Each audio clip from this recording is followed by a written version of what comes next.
Hi, this is W. Eric Martin with Board Game Geek News. I'm here with Drew Walker, works with Cryptozoic Entertainment. He's going to give us a brief overview of the DC Comics deck building game, which is coming out, I believe, September? End of September, early October. Okay. So what's going on in the game here? What are we trying to do? So the purpose of the game, you're going to start off with a superhero. It'll be one of the big Justice League characters, usually, plus Cyborg. Those superheroes have powers that help basically guide the types of cards that you want to buy throughout the game. There'll be a lineup of cards that'll range from heroes like Robin to equipment like the Batsuit, superpowers like super strength, villains like Bane, or locations like the Batcave. So they all have a power cost in order for you to purchase them to add to your deck. So the purpose is you start off just like most deck building games with a deck that's really simplified and really simple, and you want to build the strength of that deck up ultimately to defeat supervillains that are in a separate pile, and they are worth the most victory points, and at the end of the game, whoever has the most victory points is declared the winner.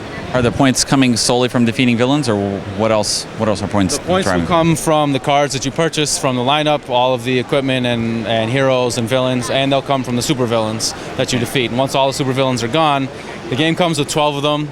Ra's al Ghul is always the first one you have to defeat, but you pick 7 other random ones that go under there, and they range from Sinestro to Darkseid to Parallax to Atrocitus to Anti-Monitor.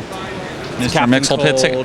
Mxyzptlk is not in it, because no one can actually say his name. That's right. I can't even say it. So are there restrictions in terms of what you're doing? Like, can Aquaman wear the bat suit to overcome his inferiority complex? Aquaman can indeed wear the bat suit if he wants to. The only restriction is that you can purchase any number of cards or earn any number of cards as long as you have the power to do so. So if I have 10 power in a turn, I can do any combination of things that cost less than or equal to 10. So the Batsuit costs 4 and Robin costs 3. I could get both of them and still get a kick, which costs 3 if I want to.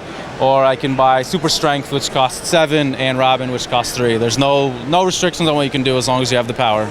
Okay, so you're just playing around in the universe, mixing everything up, carrying on. As many flavorful hits as we possibly can in order to get all the stuff that all the fans want to see and all the stuff that we want to see in the game. Okay. Who's the toughest villain in the pile? Toughest villain? The highest cost villain right now, Parallax. It's got to be Darkseid, right? Parallax and Anti-Monitor are both 12. Okay. Darkseid's 11, but they also have attacks when they show up. They hit every single player, even the player that defeated the previous villain. So they are equal opportunity destructors.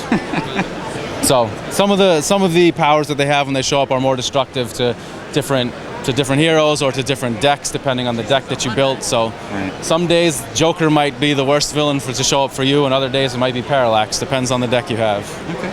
Thanks very much for the overview. All right, thank you.